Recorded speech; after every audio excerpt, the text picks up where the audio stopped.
Thank you for joining me for another episode. My name is Stefan Van Noorden, and this is Nature Revisited.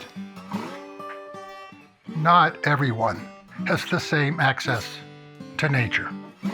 For a long time now, I have been wanting to do an episode that takes a closer look at the African American experience with nature. Our history as a nation has seen a long struggle with the issue of race, from social injustice, criminal injustice, and economic injustice. And more recently, the environmental movement has been raising the awareness of vulnerable populations when it comes to environmental racism and justice. Over the years, we have given a lot of resources to help develop and save our natural wild places. Now, we really do need to apply the same attention and resources to our more urban environments. It was James Faupel, the urban ecologist, who suggested that I read the powerful essay, Black Landscapes Matter, by Kofi Boone. Even before I finished reading the essay, I was emailing Kofi to see if he would do an interview for Nature Revisited. Kofi Boone is a member of the American Society of Landscape Architects, a professor of landscape architecture and environmental planning at North Carolina State University, and the author of numerous articles on why landscapes matter. So I asked Kofi if he would share his unique perspective as an African American landscape architect, trying to create healthier environments for millions of people who have little or no real access to nature or the natural world.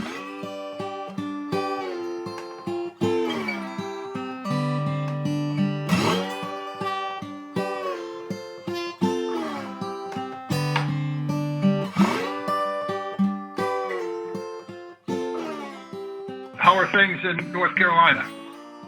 They're doing okay. The election has all of our attention. It's been a busy couple of weeks, a lot of anxiety, but I think we're moving forward, so I think we're doing okay. Yeah, I think America just had a big sigh of relief. Feels that way, yeah. It does. Can we go back a little bit to where you're from, and how did you kind of get involved in nature at a young age? Yeah, from Detroit, Michigan. Grew up on the east side of Detroit. Had sort of typical experience. Where I lived on the east side was within biking distance of Belle Isle Park, which is an island park that was designed by Frederick Law Olmsted, among others. And so that was sort of our chance to get out away from the city and enjoy a little bit of nature and a river view. And so, we do that informally. I don't know if that bred a love of nature or not. I do know that my parents were really intentional about taking us out. Metro parks on the edge of the city. Detroit's right across the river from Canada. We'd go over to Windsor and go to parks over there. And so, that was all a part of it. But my mother and my grandfather are both artists. And so my mother has a BFA. My grandfather was self-taught, so we grew up in an art household too. So we used to draw all the time and paint and got that experience in nature. I think in terms of nature, when it really clicked for me was high school. I wanted to be a professional musician in high school. I got into a school called Interlochen Arts Academy, which is in northern Michigan. And it's between two huge state parks. It's in the middle of, I don't want to say nowhere, but it's pretty far from a lot of urban life. And so while I was there studying music, you got a chance to walk the trails, enjoy the lakes. And I had a teacher who was taking us on a math science camping trip. There were a number of students that were selected to go off to North Manitou Island with their teachers. And so a ferry would drop you off and you'd be there for 3 to 4 days with nothing but you and whatever you could carry. It was really at that moment I kind of went, well, I have a lot of love of music and art and creativity and that part of the world, but it turns out that I really like nature as well and wanted to know more about it. That's really, I think, when I consciously started to put things together. that there was something else other than what I was used to in my day-to-day environment. So when did you decide that you wanted to be a landscape architect? Well, it was in high school. Coming off of, these math science camping trips, start asking questions of the science teacher then. He was teaching an ecology class when we were in high school. And I was like, so what's this all about? And so I got invited to visit the University of Michigan by the math department. I went for a university visit. And while I was there, math professor asked, well, what do you want to do with your life? And I said, I want to do something that combines art and nature. He was disappointed and sad about that because he was hoping I was going to say math. My parents were a little bit disappointed because, at that time I was really focused on music and they were hoping I would say I want to do music. The professor took me over to the College of Natural Resources to talk to the guidance counselor there, this woman named Sandy Gergerman. Sandy goes, well, yeah, there's this whole thing called landscape architecture. The chair of the department is on sabbatical, but if you leave your information, he'll call you when he gets back. And we all kind of went, nah, he's not going to call anybody. But he did. It was Ken Polakowski, who was the chair at Michigan. He was on sabbatical in Australia at the time when I was visiting. As soon as he got back, he called and met with him, and he laid out landscape architecture and offered me a summer internship working with him on some of his research. He really just sort of laid it all out and talked about the profession and why he thought I was a good fit for it. So it was really very aggressive mentoring. One of still my mentors today, it was many years ago, Kim Polakowski. I'm going to assume it was pretty obvious that you were going into something that not too many African Americans were involved in. Yeah, this is sort of an important point, is that there's almost no accredited profession where there are lots of African Americans. So there are some where there's a longer tradition. There's some where there are organizations. And so it's true that even at that time, it was obvious that most of the people I was going to be dealing with in the classroom or in the professional space were not going to look like me. That being said, I was at that time less focused on that and more focused on, wow, this is a way to do what I feel like I want to do, like what I was passionate about. And so it would be dealing with those challenges as they came. I don't think as a high school kid that I was really cognizant or aware of sort of the whole global kind of issue with it. What were some of those ideas or motivations that you had in a high school? Yeah, at that time I didn't know. I think that it was generally that I thought that really was a place to be creative in an artistic way and to be creative with the environment. And I know that those two general areas were things that I was really interested in. Now, did I know the difference between, say, an urban design thing or community design or conservation or greenways and trails? No, had no idea.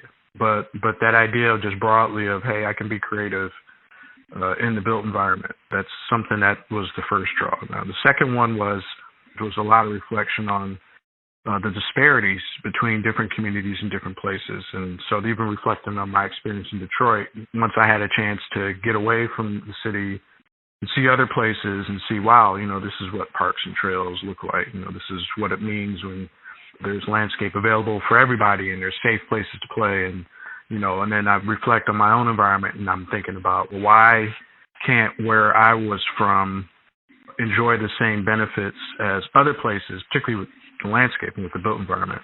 And it was really in college that I got to understand the vocabulary of environmental justice because Michigan at that time, and I think still has one of the strongest programs in environmental justice in the country. And so that there were real patterns that had to do with race, had to do with class, had to do with the history of this particular country that put people in different positions. And so it was really that connection in terms of a reflection on my lived experience and combined with that scholarship to understand that landscape architecture was more than just me having fun, creating beautiful things in the environment, that there was actually some social mission to it. And I think once that connection was made, it was off to the races.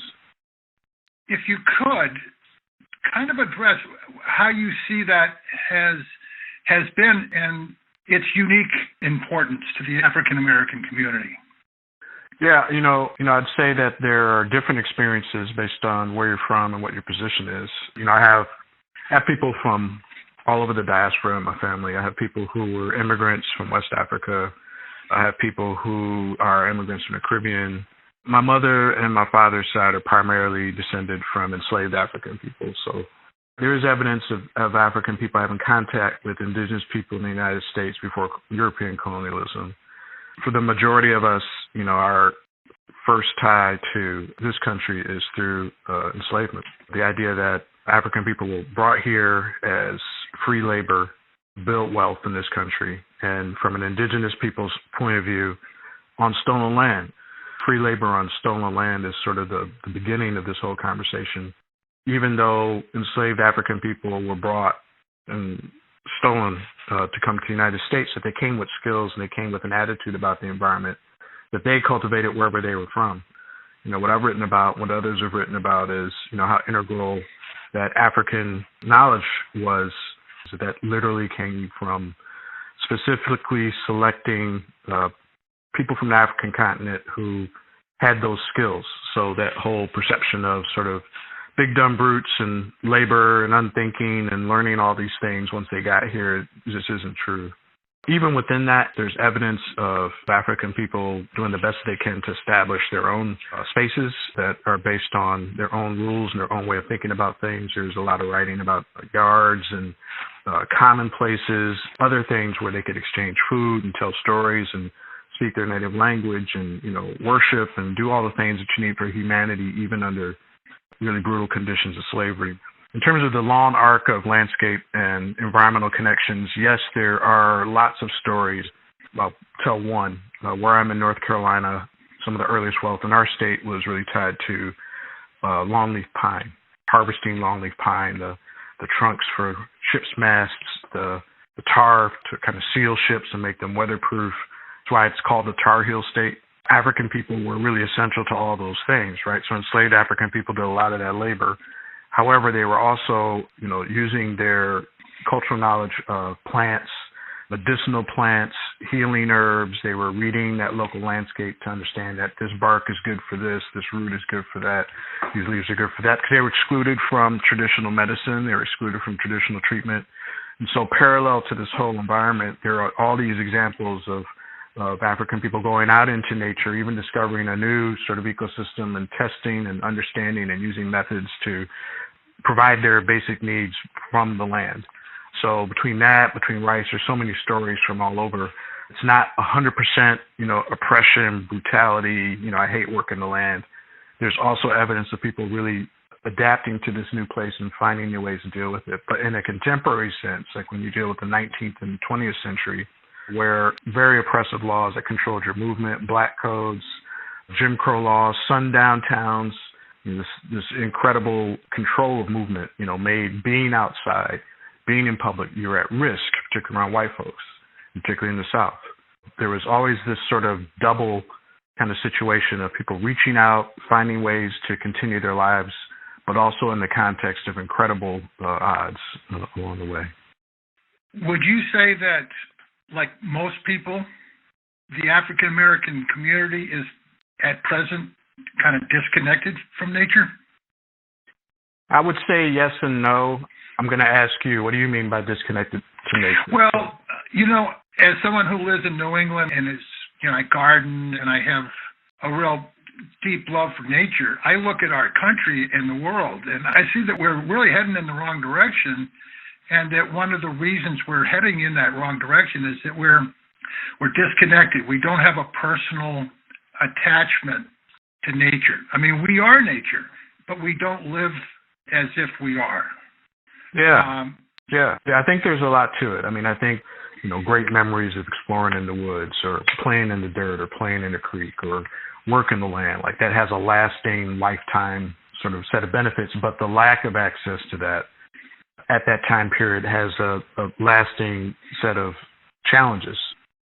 The reason why I'm pausing is that the definition of nature and definition of environment is on the table as well, which is to say, a lot of people think about environment and nature as the unbuilt part of the world, places where human beings haven't had big footprint, big impact. There's no roads, there's no buildings, things. And that's one way of viewing nature and the environment.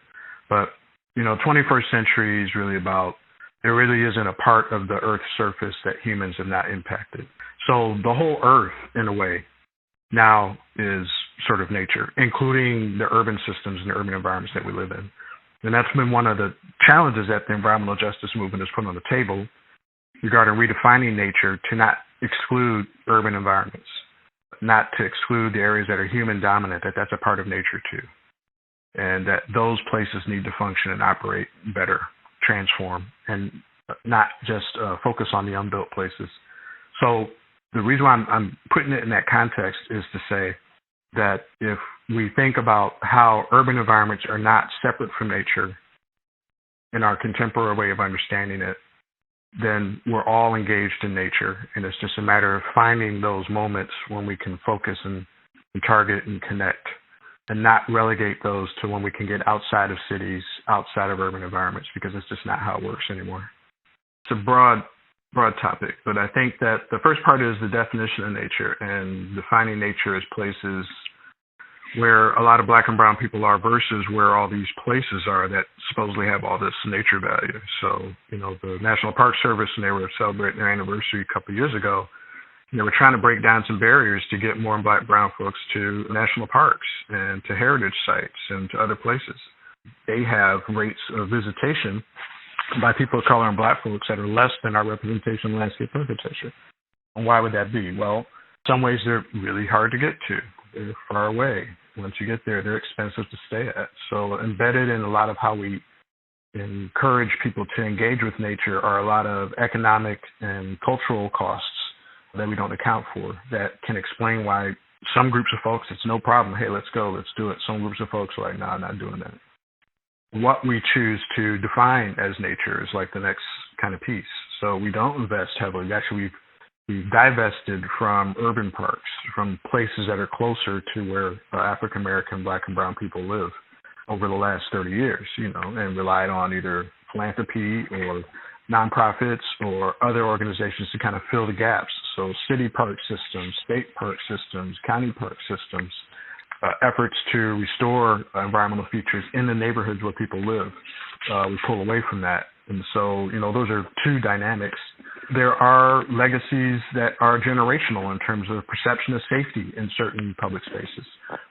Came to a head, in the past year, you have the bird watcher in Central Park. The white woman calls the police on because she feels threatened.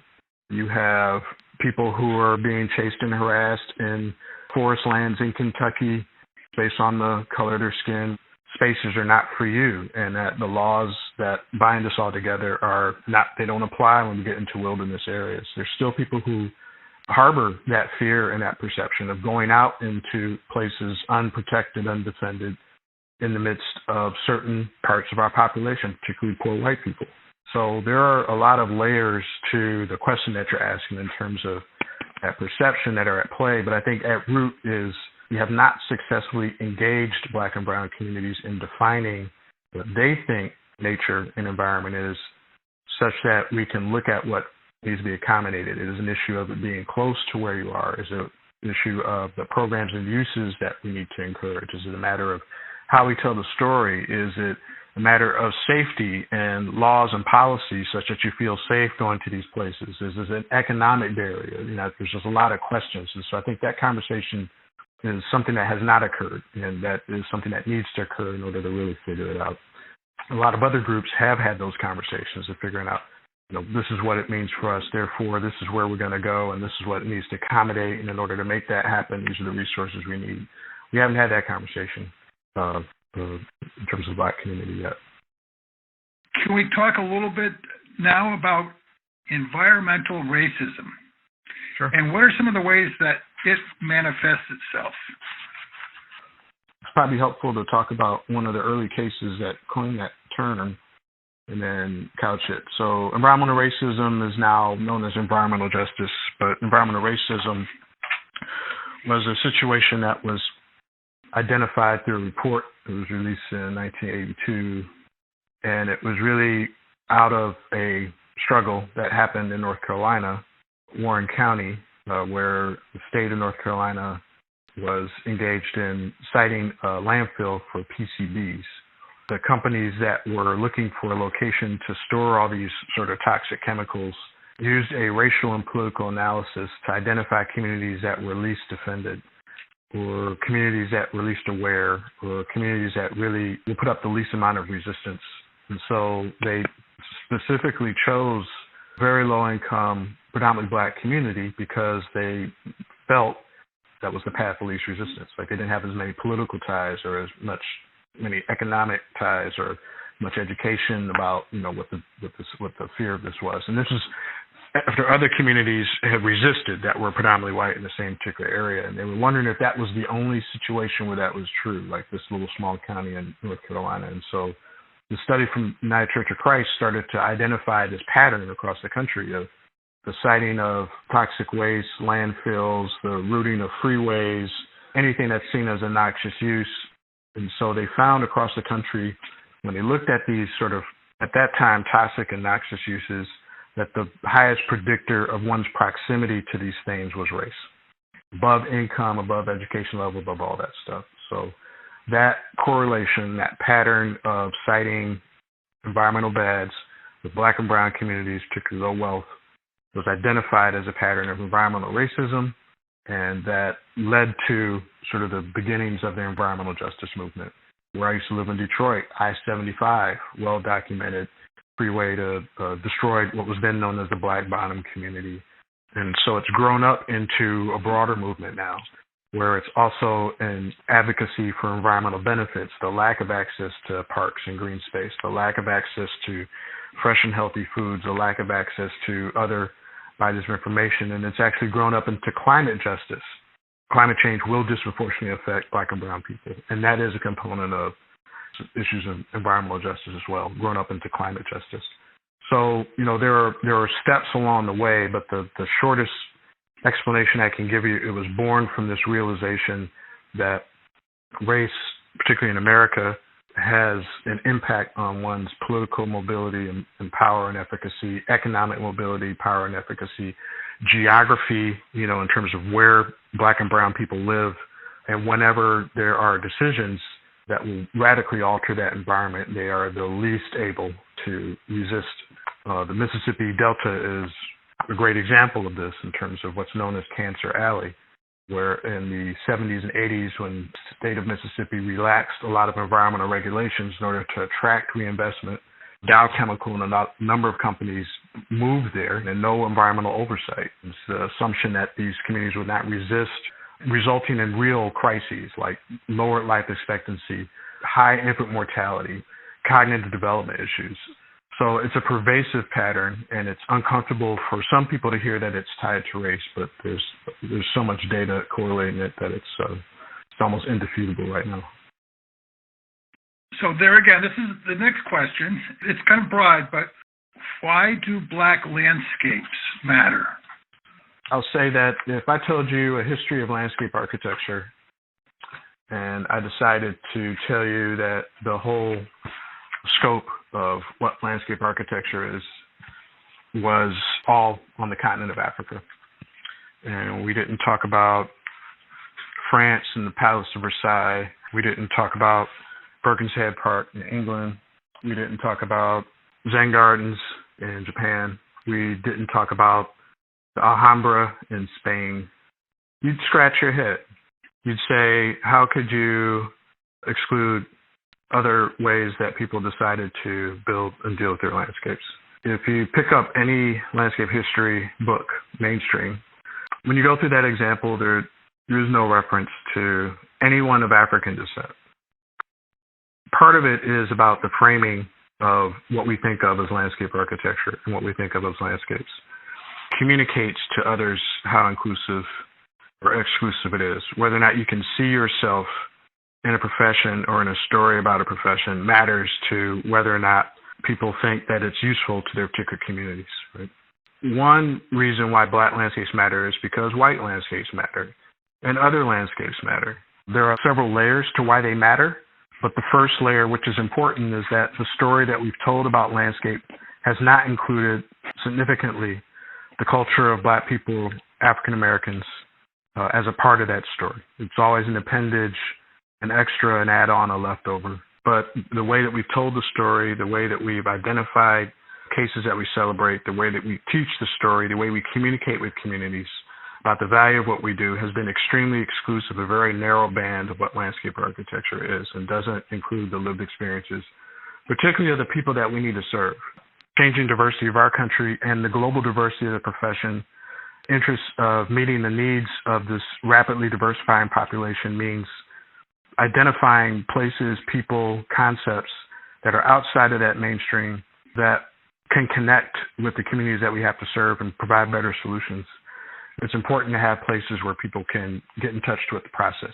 When we usually think about landscape architecture or design or gardens, we have this ideal image in our head of the mature garden or the mature landscape in a permanent state that's fixed, right? Doesn't change. You could go there 30 years later, exactly the same. That is not how wildness works. That's not how ecological process works. In order to get that to happen, you have to suppress those changes from happening, right? You have to continually disrupt them to kind of get them back in a moment in time. And so striking this balance of areas that do need to be permanent in order for certain uses to occur, but places that really would benefit from being dynamic, changing, growing, dealing with the seasons, dealing with the years, providing all of these other benefits is really important.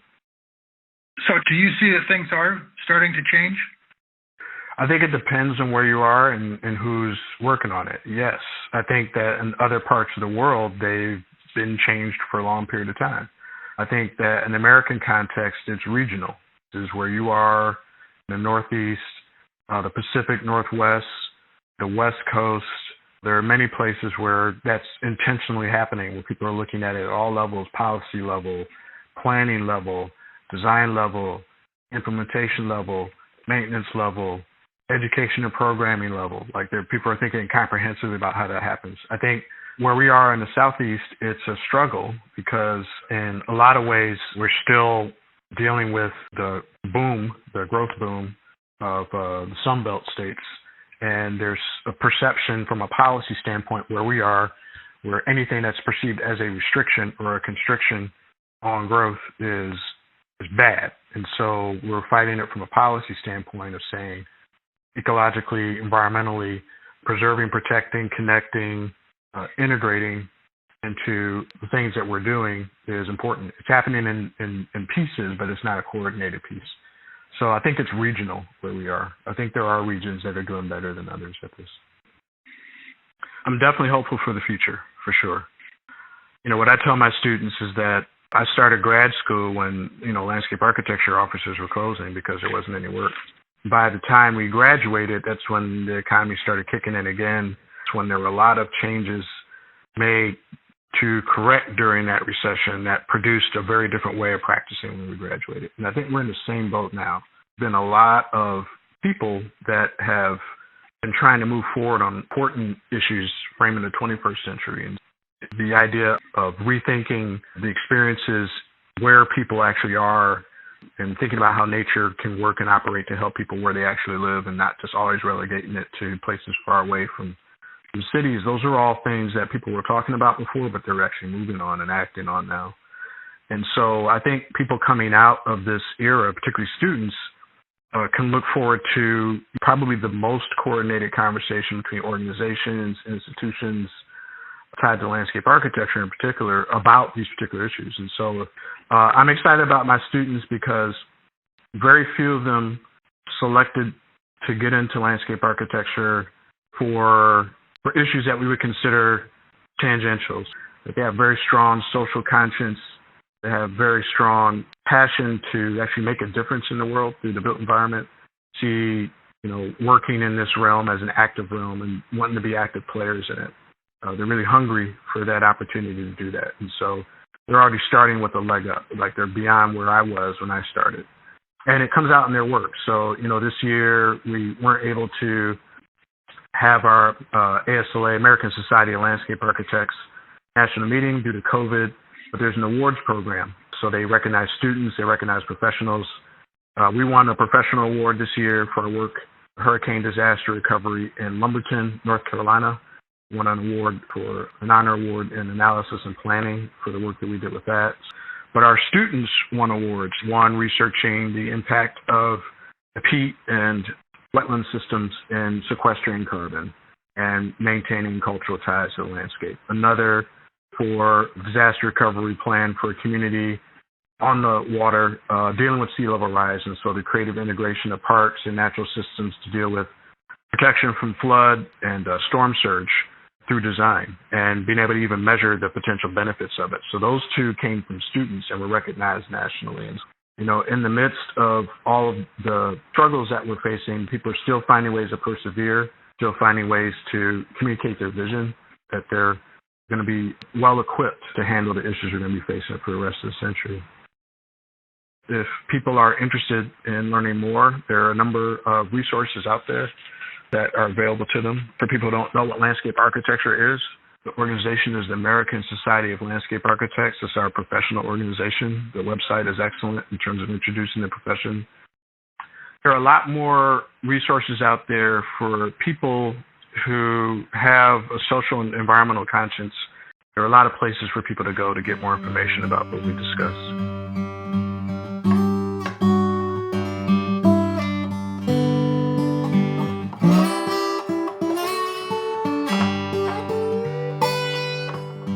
I hope you enjoyed my conversation with Kofi Boone, and that you take the time to read his wonderful essay, Black Landscapes Matter. If you are interested in the urban landscape, might I suggest that you would enjoy episode 16, The Experience of Place, with Mitchell Silver. And I hope you will share Nature Revisited with friends, family, and colleagues, and subscribe to Nature Revisited on your favorite podcast server. You can also follow us on Instagram, YouTube, or our website, nordenproductions.com. That's Norden, Noorden, productions.com. If you would like to share your thoughts or comments, please send them to us through our website contact page, and we will share them on our Instagram page. Nature Revisited is produced by Stefan Van Norden and Charles Gagan. And I hope you will join us for the next edition of Nature Revisited.